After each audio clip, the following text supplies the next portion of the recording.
राहिला विषय MSc in computer application. आत्ताच 2-3 वर्षापूर्वी हा कोर्स लॉन्च केलेला आहे. जनरली बरीचशी मुलं आर्ट कॉमर्स सायन्स मधून बीसीए सायन्स हा कोर्स करायची. आता बीसीए सायन्स हा कोर्स इथे तुम्ही एलिजिबिलिटी मध्ये बघू शकता. Bachelor of computer application BCA science और BSc in computer science, then information technology, data science, cyber security, cloud computing असे नाना विविध कोर्सेस सध्या एसपीपीयू ने आणलेले आहेत. आणि ह्या कोर्सेस नंतर एमएससी कम्प्युटर सायन्सला मात्र जाता येत नव्हतं. त्यांच्यासमोर एकच पर्याय होता MCA, master of computer application.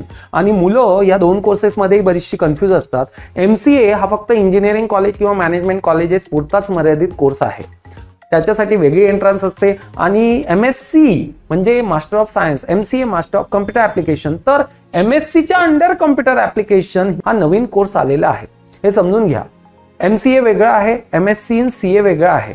MSc in CA साठी कॉलेज लेवलवर एक्झामिनेशन होते, तर एमसीए साठी नॅशनल लेवल, स्टेट लेवलवर एक्झाम होत असते.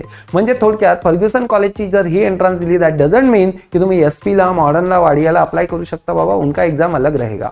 तर थोडक्यात एमएससी इन कम्प्युटर ऍप्लिकेशन ह्या वेगवेगळ्या कोर्सेससाठी जाता येतं.